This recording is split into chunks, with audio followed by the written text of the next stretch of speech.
Hi, everyone. I'm Elizabeth Cantey, and this is another episode of Living Enlightened Every Day. Today, I am speaking with special guest Dennis Merrit Jones, an award-winning author, speaker, mentor, and spiritual leader. You're going to love this. And when you do, make sure you hit that like button, the subscribe button, so you'll get to see all these great interviews and share it with a friend.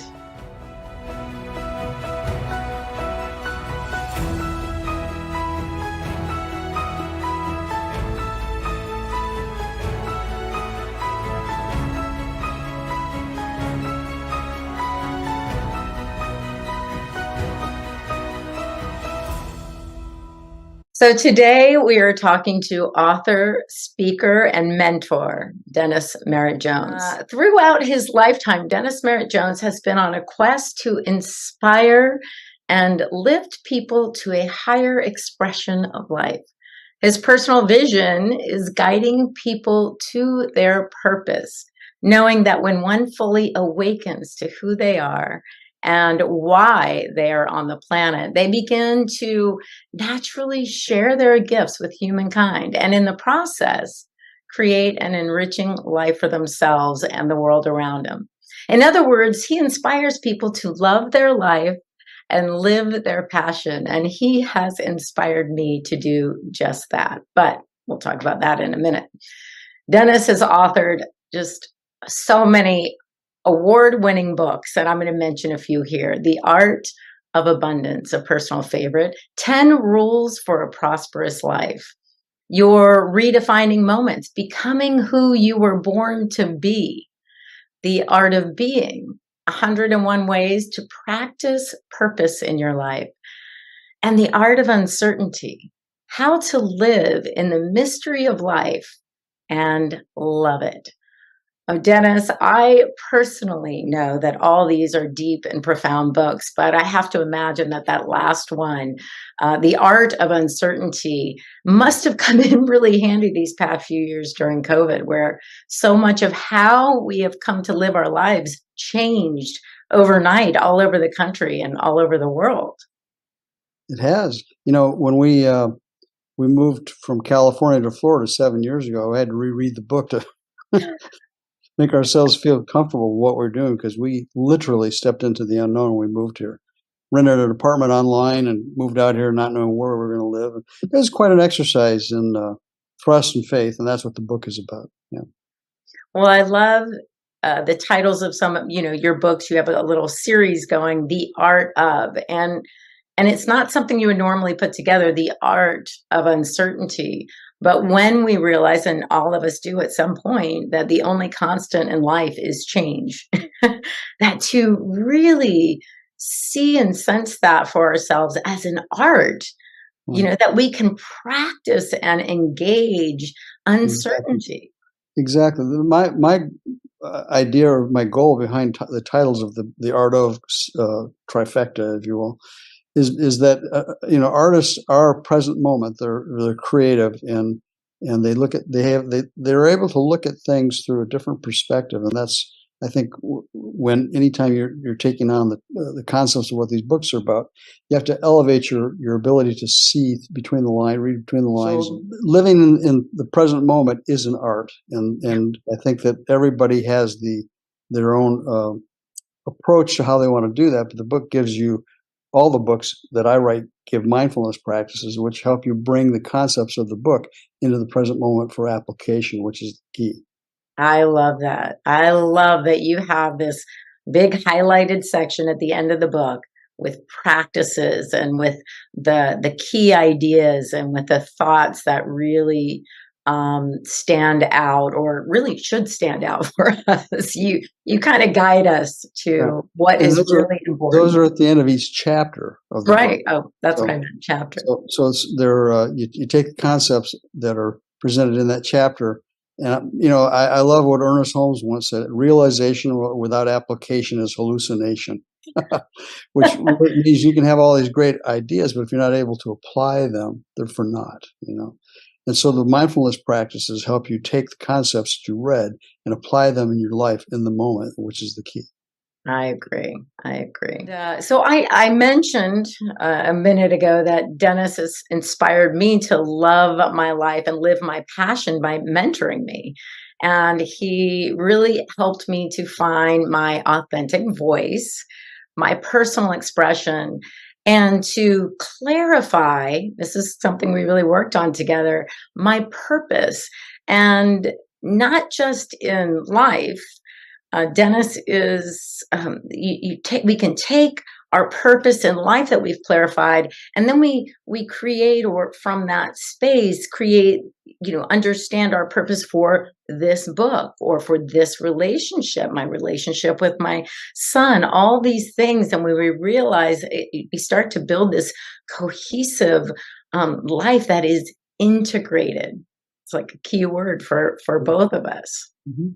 Yeah, integrated. The word integrate comes from integrity, integre, which means to bring all the parts together to the whole. And that's a key practice, is to be able to integrate what you're learning in a way that is applicable to your life. And that's not an easy thing to do unless you're willing to hold yourself accountable every given moment of every day, which is why I teach mindfulness, which is learning how to bring yourself to the present moment and become the witness of what's going on. Right. Here in your heart too. Yeah. And I'm a big fan of that witness consciousness where we can just watch, because when we're really being the witness, we're not, if we're truly being that witness, we're not judging, we're just looking and we're thinking, I'm a little out of alignment with my values right now. Or the inner observer, yeah. It doesn't judge, the authentic self, which is what the book, Your Redefining Moments, was all about, is learning how to become the discerner of your own thoughts, deeds, and actions without judging yourself or beating yourself up for it. That book particularly I like because it takes the reader back to who they were the moment they were born, before the world got a hold of them and told them who they were or what they're supposed to be. And to self-define yourself from the place of the original self, who you came here to be. I love that. It's beautiful. So in the mentoring process that we do, it was an amazing experience for me. It led me to understand the importance of mentorship. And Dennis in particular was so powerful at helping me and others unleash our unique creativity, because he gets in tune with his highest self, and I feel like, can really see and sense our unique individual creativity. So what he's telling us to do isn't what he would tell anyone to do, so I thought that was amazing. And I looked back at what we actually did in each session and what we did overall, and it felt like there were sort of these three steps, contemplation, or this inner contemplation, what we might call prayer, insight. We kind of move into insight or divine intuition, or just, trusting our gut when we have this new idea or new insight. And then that leads to really an inspired action and getting out of the box. In other words, we have to get past what we know how to do and move into the unknown, what we don't know how to do, maybe what we've never thought of doing. And that's where Dennis as a mentor really shines. But first, before anything, we really define for ourselves that purpose and values. Do you want to talk for a minute? It was a really powerful process for me, defining, realizing, which is a good word I use that a lot, making real my purpose and values. And you have a process for that I would say, are quite well known for. Well, I think purpose is what life is about, and realizing that we're not here by mistake or by accident, and that we each have. We agreed when we came when we were born to come here to be a divine representative of infinite intelligence, unified but a unique and individualized way. And so we can't really bring the gift of who we are to the planet until we realize who we are, and also that that we come, that the gift that we bring to the planet is already contained in the life we have. We just have to give it permission to evolve and to unfold and reveal itself. That's the process, is trusting yourself enough to sit down and go into the void and hope, not just hope, but to know and understand that that which we need is always being given to us when we're ready to receive it. Guidance, I talk a lot about. I just started a new book.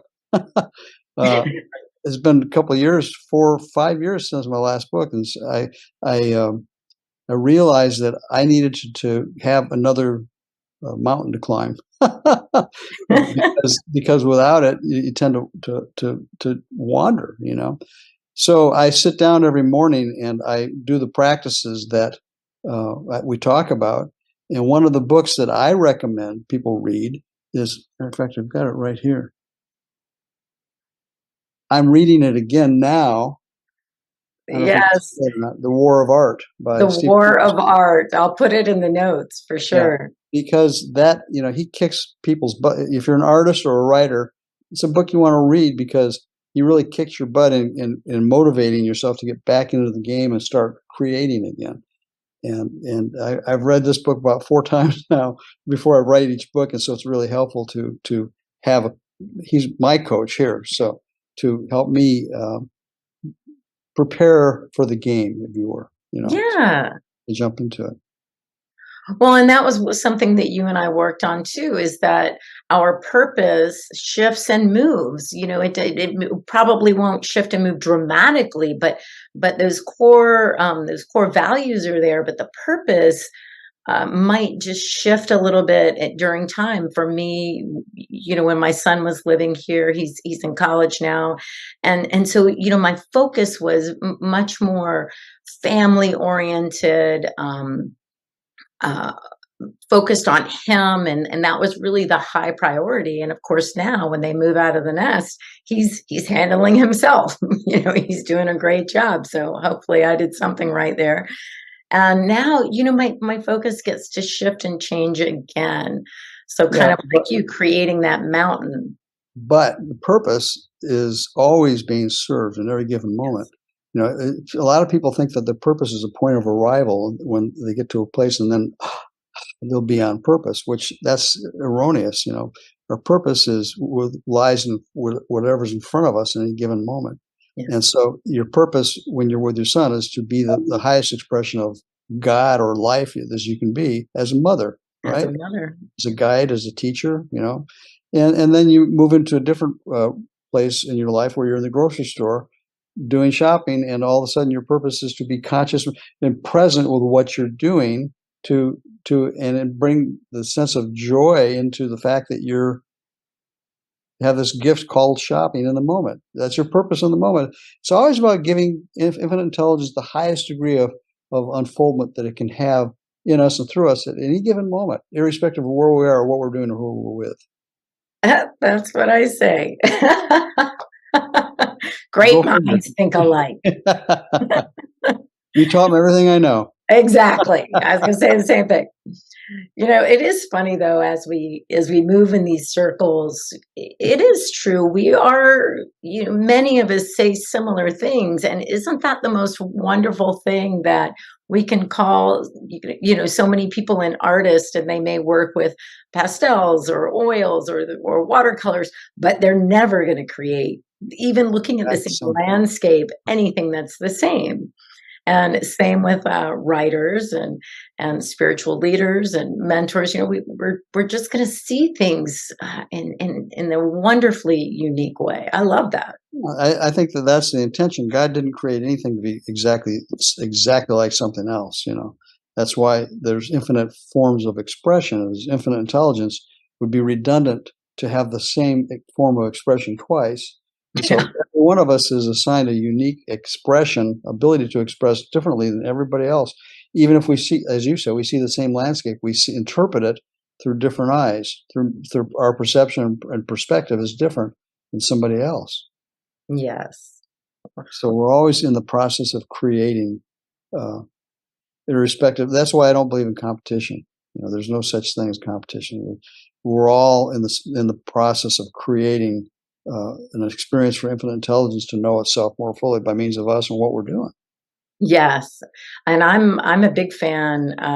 I wrote that in I just had a recent local interview I told you about, and one of their little questions on the questionnaire was how what sets you apart from your competitors? And I was like, I don't believe in competition. I'm creating. I'm creating something very uniquely. I don't compete with anyone. I'm just And that's what sets you being apart, me. is the fact that you're just being you. You're not trying to imitate somebody else. Emerson said imitation is suicide. The Mm. minute we start emulating other people in their creative process, where part of us gets thrown under the bus because we're not supposed to be imitating anybody else. No, and I think that's the wonderful thing about mentorship as well, is when you have a really attuned mentor, they're not it's not a formula. They're not going to give you what they give anyone else. I can tell you that Dennis's insights for me and I think both of us could feel them in the moment, that they're very personal, and the way they affected me, of course, was very personal. The way you invited me over and over again to step out of my box, what was comfortable for me, and that's That's just the key, Elizabeth. There's no sense, no way to create something new from within the field of what you already know. yeah. You have to come to the edge of your box and step into the unknown. That's where new creation takes place, and that's scarier than hell for a lot of people to step into the unknown and access your creative ability from that place, because you don't know what's going to show up. Exactly.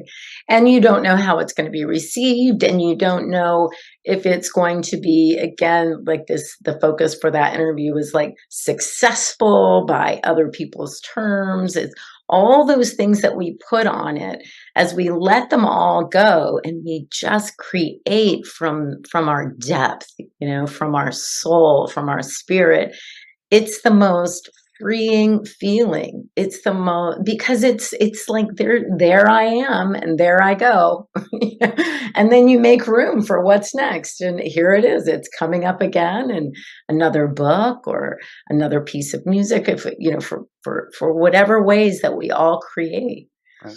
Well, and I kind of wanted to talk about the creative process of mentoring that we mentioned, is for a big part for me is that inner contemplation, and we might call it affirmative prayer. We just take the time to relax our focus, our attention on that world of effects, on what other people think we should be doing, even on what we think we should be doing in that creative process. And we just kind of let go and sink into that inner contemplation, whether it's for 1 minute or 10 minutes, or sometimes on other days I'll need a good hour. It's Yeah. just, Well, as you know, one of the things that we began each of our mentoring sessions was with a prayer of spiritual Mhm. mentoring. It's to bring us to that point of receptivity and openness, and to elevate ourselves above attachment to having anything go a certain way, And that's the creative process, is letting go of needing to control it in the moment, and just be free flowing. As you know, I really promote the idea of self-inquiry, Yes, me too. because self-inquiry is a gift that's been given to us. No other creature on the planet has the ability to do self-inquiry except human beings. My dogs they can be aware, but they can't ask a question to themselves about what they're thinking. But you Right. realize what a gift it is that we can think a thought and then step outside of the thought and look at it and feel it and smell it and touch it and probe it and see if it's really what we want to be thinking. And if not, to challenge that thought and introduce a new thought. Self-awareness is the key to evolving ourselves spiritually, mentally, physically, and every other way. But Absolutely. most people are so addicted to the doing, they forget about being. Exactly, because inspired action is that third component, and for me and you, it comes after. Like it's only after the revelation, the realization has come through this contemplation, through this prayer, Right. through the opening into receptivity, because otherwise it is um it's just doing, it's busy work. And it may or may not have the results that we were hoping it would have. Right. But when it's divinely inspired and thought about, really contemplated from that higher place, then we put our that energy, that attention on it, and we know that it's the right thing to do at the right moment. We can feel that we're in harmony, we're in flow with our life. That's because There's we're no listening. greater feeling. That's because we're listening to something beyond our own ears. You know, we're listening to some guidance along the way that is so unique to us. You know, when God whispers in our ears, it's not the same in everybody's ear. You know, we're going to receive the input differently, and if we're willing to follow that guidance, it's quite amazing how the creative process can unfold in ways that were serendipitous, the ways that we didn't even think it would. You know, if we're willing to follow that guidance. Yes, yeah, that's a great point. And I always say uh, that that's my favorite saying about meditation. Insights and inspiration, revelations don't always come when I meditate, but they always come because I Right. meditate. Could be a day later. No, It really could be. really. I mean, it's like dreams. You know, you don't know what messages are coming to you all the time. Life is continually trying to get our attention with gifts of ahas, but we got to be present in the moment to receive them when they come. And too often, our minds are someplace else, which is why I teach mindfulness and in such a emphatic ways that I think it's the foundation for evolving the self is to be present in the moment with the gift of the moment, which is, mindfulness is about showing up in the moment to receive the gifts that life is waiting to bestow upon us in that moment. We can't do it if we're not in the moment. We won't receive the gifts. I like to delineate the difference between mindfulness and awareness. Mindfulness is the ability to bring your mind back into your body and be present in the moment. Awareness is what you focus on in that moment. And it's coupling them together, making them a team is where the creative process really happens. That's really powerful. Yeah. I want to go back to something you said before. I can't exactly remember what you said, but it reminded me of something you do say often, and maybe you can give some insight on this. You say for people to have high involvement with Mhm. low, Attachment. yeah, low attachment. Be highly involved in the creative process, but with a low attachment to the results or how it's going to show up. The problem is too many times when we're in the creative process, we have an attachment to the end result thinking it's going to end up a certain way. It's like when I write a book, I have no idea how it's going to end. I have an essential outline, but I don't detail to a point where I don't know exactly where it's going to go, because that's the adventure, is to see what wants to show up to to thread the ideas together. And you can't be thinking, at least for my own creative process, I can't be thinking about the end result and be created at the beginning too. I have to let it unfold naturally. Yes, I think so too. And I'm probably even more skewed where there is no end result, which is why I need some focus and direction after the fact, because I get so involved in that creative expression. And then I'm left with all this stuff, in my case, words, it would be these words or these downloads, I call them. And then it's like, what do I do with this? I wonder, and it's taking someone like you and some of the workshops that I've done, with you to really bring that into, oh wow, this is a workshop and a book and a creative expression. It has an order to it, and sometimes I don't even see that while it's happening. But again, that's, yeah, Go ahead. I'm sorry, I cut I you was off. just going to say that's a wonderful thing about collaboration and mentorship too, is someone can look at what you're doing and go, oh, that I get it, I see that.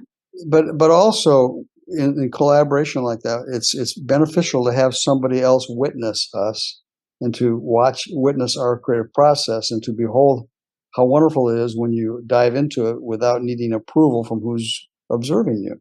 Yes. Very important. No one wants to feel watched and judged. No.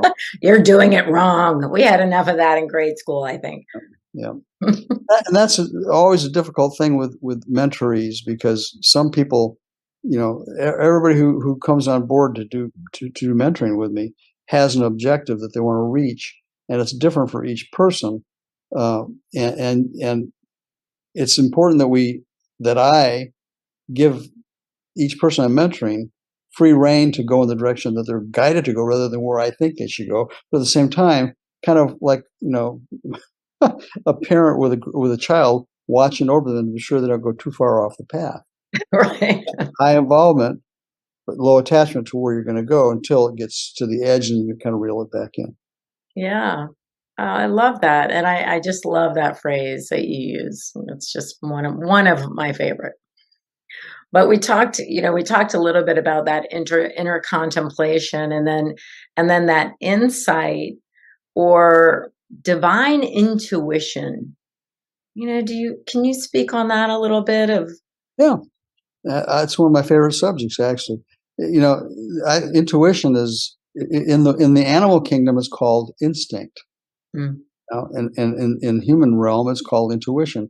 It's the voice of infinite intelligence. It's broadcasting 24/7 if we would listen. And it's always got information for us that will help further deepen our experience and to evolve our experience along the way if we're willing to receive it. We've all had intuitive flashes where we're guided to do something at the last moment differently than what we planned on doing, and we've seen the results of that. But intuition is something that we have to stop and listen to it when it shows up. I used to sleep at night with a pad and paper next to my bed before the days of computers, and I'd get into intuitive guidance throughout the night on some project I was working on, or a talk for a Sunday morning, and I'd wake up and write it down and notate it and go back to sleep, because I knew damn well in the morning it would be gone if I didn't. Me too. And that's how the muse works. That's how intuition works. It's always broadcasting 24/7, but it's not repeating itself all the time. So you have to be available to receive the message when it's and download it when it's ready to do it, when it's ready to be available. Yes, I agree. And sometimes I get those downloads. It's interesting because even when I teach meditation, it's like sometimes when I'm meditating, same thing like when I'm sleeping, I'll have these insights, these ideas, and they're so powerful that they do wake me up. I mean, now I'm awake, and I'll reach for the phone or the pad and jot down that note. But even in meditation, it's really, sometimes I have that, and it's important that I stop meditating and take that note down. And other times I know that it's the mind just kind of running amok. That's right. And it's like I'm going to remember that later. I don't need to stop this meditation. And that's the observer. The observer can discern that usually for us, and make a very good observation. Am I just getting a little antsy here? Or sometimes you just know this is an answer, or a pointer to an answer, and I just need to pay attention. And it's not always, in those moments of stillness when we're, meditating. Or I get inspirations when I'm driving my car. Me too. Sometimes I got to pull over and make a note because I know if I don't do it, then it's gone. It just floats right on by. Well, that's why I love Siri, because I'll be like, "Hey Siri, take a note." Exactly right. She gets it wrong sometimes, but but the gist is there. Yeah. Yeah. Well, in that third part of that creative mentoring process that I felt when we were working together is that inspired action. And that is where personally I would feel like I have the most resistance normally, because I like being. I just want. That's the problem. You got to find the balance between being and doing. That's right. That's right. That's It's why real I have easy to you. veg. It's easy to veg out and just be all the time, right? But that's we're not. It's a catch-22 because we strive to be present in the moment, to be available for intelligence, infant intelligence, and whatnot to receive that and get download, and yet we can't sit on the sofa all day long and with the lotus position, going along, waiting for that inspiration. Once it comes, we have to apply it. Yeah. Realization without application is hallucination. So we Mm. have to learn how to dedicate space in our daily lives for action. I keep on my desktop on my computer to a to-do list, and I look at it every day to make sure that I'm doing the things I need to do in order to continue to be who I am. Oh, I like that. Oh, that's a great way of saying it. And yeah, so of course, the realization that I had all these downloads and I could see it was a workshop at first, and it's like if I want to create a book, I mean, there's doing. I can't just hope Yeah. it makes it into a book one day. There was the doing, and there was um, putting that information into a program that looks like a manuscript in a book, and there was editing, and there was rewrites, and there was uh, all that those things and more, because in our day and age where we're visual, we're on the social media, we're creating things that aren't like a book isn't really just a book anymore. It's sort of this energy around it, these videos, this podcast, there's so many things. And you were really instrumental in helping me to step into sort of the social media part, I will say, because I I didn't want to do that. I Yeah, was well, like, I don't necessarily enjoy doing the social media thing either, but it has been proven that it's a way to reach people and to develop new relationships with people you might not otherwise have. And and it's also doing our own creative process a disservice if we create something and then we don't do the legwork to take it to the world. And we're talking, that's the challenging part about writing the book is the easy part. It's getting it out to the world, which is a little more challenging. And that's where all the legwork comes in with social media and interviews and all the things that we have to do in order to stay, to not only build our platform, but continue to expand it.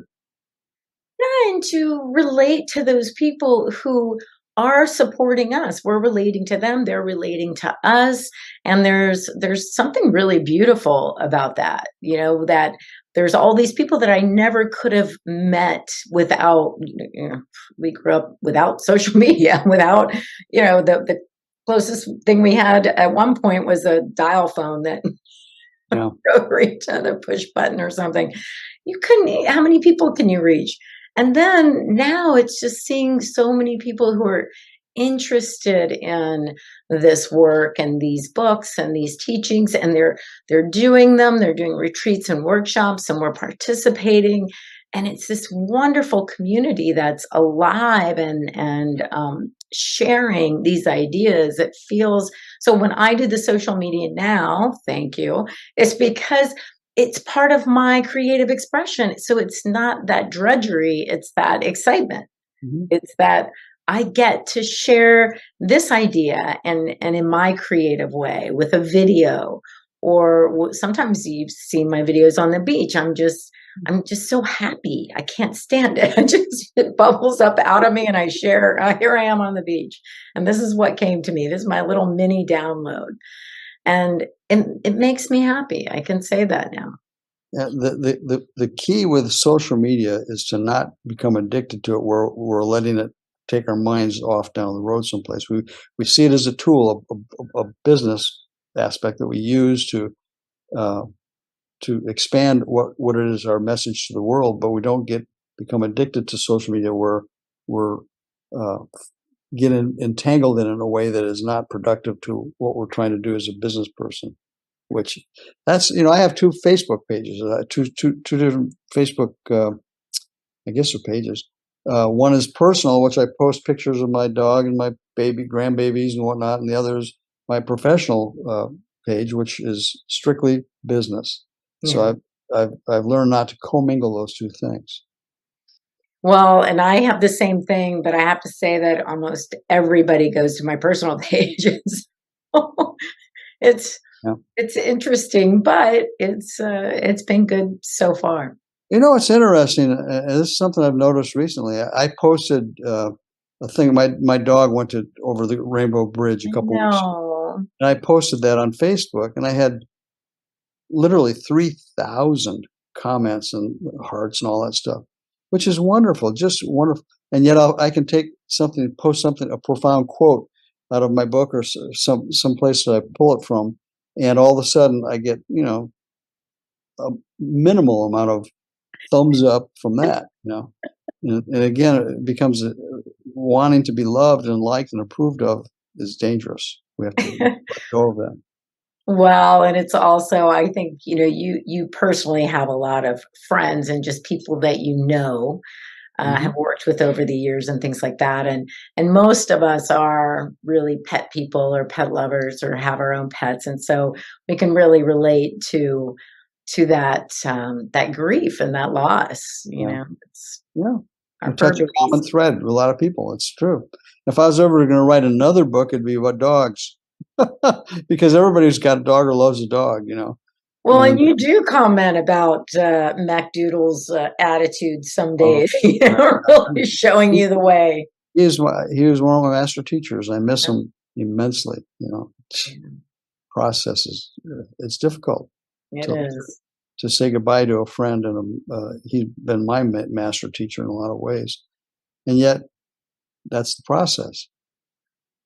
Yep.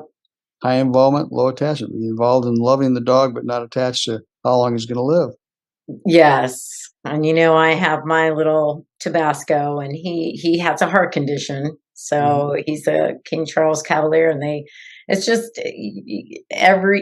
just enjoying every little moment, enjoying every little thing. And honestly, he brings me so much joy. It's ridiculous sometimes. I just laugh. I laugh. And now my boyfriend has a doodle, Oh, a really? doodle, and she's 4. So she's just, we just laugh so much because they're so present with whatever is, the fly Dogs, that's buzzing in the room or the dogs are lizard great on the teachers. glass. Yep, Oh, they're she heard great her teachers. name. And here she is. Oh, that's funny. She knows when she's being talked about. Wow. But yeah, so I think people relate on so many levels to that depth of feeling that we have for our pet, and I think you mentioned why they're so present. We can see some lessons in how they are. You recently sent out was it a newsletter about uh, your dog, or maybe I read this earlier, but the dog being present in the rain. Yes. Just being present to the rainy day, and it's just like we're Not. like, oh man, it's Yeah, raining. I can't do exactly. this. We can't. They're just like, waiting for the rain to stop. It's raining. I don't think they're even waiting for it to stop. They're just there, present. Yeah, it's like Yeah. it'll stop when it stops, and Yep. I'll go look for lizards. Great teachers, no doubt. I just really wanted to thank you for this process and be able to share this mentoring process that has brought about this book for me, and so many other things, so many other gifts that I've received through our mentoring friendship and relationship, and that ultimately it's having that wonderful support system that we are doing. What is it? Honoring our creative energy, our creative self, and being guided and directed to, it's like you said, high involvement, but not necessarily an attachment to what the end of that looks like, but knowing that there's a funnel, there's a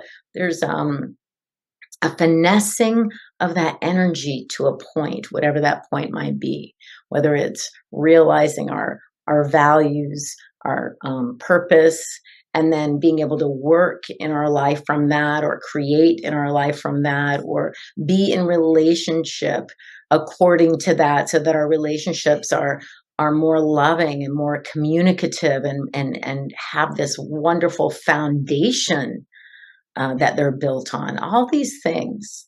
There's just been a lot. There has, and I've told you this over the time we've worked together. You could be a poster child for creative inspiration and for follow through and doing the work, because you do it, and that's what makes you successful today, is that you're willing to grab onto an idea and run with it and develop it, rather than be looking. You grab onto it and you drop it, go to the next thing. You stay with it, and you're very, one of the primary elements for mentorees is they need to be teachable. They need to be willing to receive new ideas and at least try them before they say no. And mentoring is an interesting process, because it's really accessing your own wisdom bank and sharing. The difference between a mentor and a coach is quite relevant, in my opinion. Coaches can stand on the sideline and see what you're doing and make recommendations to do something different that they don't necessarily have not necessarily done themselves. Whereas a mentor works specifically from a wisdom bank of knowledge of things that he or she has done or accomplished, and then willing to share that in whatever way they can with their mentoring clients. Wisdom is nothing more or less than a collection of past experiences brought to the present moment and drawn upon to affect the future. and our job as mentors is to make our wisdom available to others, but not insist that they receive it according to what we think it should be, but to share it openly, say, how does that fit for you? How can you personalize this idea and run with it? And what was the first thing that you told me, our very first session? Do you remember? We talked about it earlier. I can't give you what you need. I can only give you what I have. And if those two things come together in the middle, we've got a deal. We can dance. But if I try to see what you need, that's not in my wheelhouse. I'm not being honest and fair with you, and to try to give you something that I don't have. But I'm, as you know, I'm willing to dig down deep into everything I do have and share that. But I'm not attached to whether you use it the way I think it should be used or not. It's up to you to do that. Yeah. But you had the willingness and to do the work. And that's the key right there, is, the D word, discipline. Too many people are inspired, but they're not willing to do the work. And it's a combination of those two things that make a successful writer. Or whatever it is you're doing. I have mentoring clients who are doctors and attorneys, as well as ministers, people who want to write books and stuff like that. A lot of the people I work with, they don't have any desire to write a book. Their desire is to become the best human being they can be. Yeah. And that to me is a precious gift, to be able to encourage somebody to find their gift. As I said, the gift that we bring to the planet is contained within the life we already have. We just have to drill down and find it and bring it to the world. Yes, and we're all creative beings, whether you're a doctor, a lawyer, an accountant. I mean, whatever, it's very creative the way God expresses through each and every one of us. So when we realize that it is a divine expression, then we're lifted. We're, like you said, we can find our highest good in that, and the highest good for all those that we touch. And it becomes not just what we do, but it's an expression of who we are. Yeah. And that's meaningful. I mean, that's what we all want in life, is that deep sense of meaning and purpose. Yeah. I love to say who you are matters. It matters immensely. But what you do with who you are matters even more. Yeah. Oh, wow. Well, that's beautiful. And I am just grateful for you to be here with me. And I mentioned some of your books earlier, but I also want to mention on Dennis's website, it's dennismerrittjones.com. All of his books are listed, his speaking engagements, anything that he has coming up. But his books come with these free study guides And if you're working together with your friends, a partner, or group, you can take these deep dives into these spiritual principles and practices that Dennis presents, and they're right there on his website. So you can learn more about. Yeah, every book that I've got written, I've got study guides which are free downloads at my website. Which I think that you need to give people tools to make it as easy as they possibly can be for them to be able to enter the process of assimilating new ideas and applying them in a way that changes their life, therefore changes the world. Yes. Study guides are kind of like compasses that help people stay in course with an idea. Absolutely. And I'm working on mine now. My study guide. Oh, better be. My workbook, my study guides, they'll be on with my book too, but you can find them on Dennis's website, DennisMerrittJones.com, and that will be in the show notes. So you can look for it there. And we'll just ask the question, are you writing a book? Are you searching for your authentic voice? Do you need some help in the next stage of your spiritual unfolding? And if you'd like to work with, know more about mentorship with Dennis, just reach out to him on his website. He's very easy, as you can see, very approachable. And you can reach out to me at Elizabeth at elizabethcantey.com. Just let me know where you are in all this. I'd love to hear from you. And my book is available on Amazon. It's Living Enlightened, the joy of integrating spirit, mind, and body. And Dennis had a hand in. Yeah, but I tell you what, you did a great job of accessing an idea and bringing it in a unique way forward, which I think everybody needs to learn more about how to live in a state of enlightenment 24/7, and your book does a great job of guiding people into that process. Thank you. Thank you so much. Well, thank you for joining me, and thank all of you for listening in. It's been amazing catching up with you, Dennis. Well, I'm Elizabeth Cantey. This is Living Enlightened Every Day. Join me each week for a new episode, a new insight into how we can love our life, live our passion. And I hope this week you laugh, love, and live enlightened every day.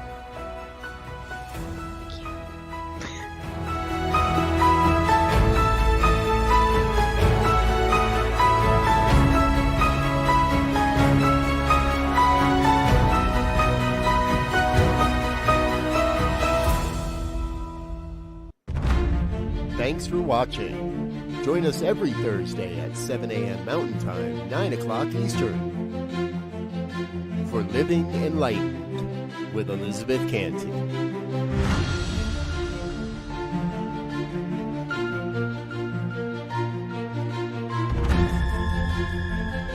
Presented by New Thought Media Network.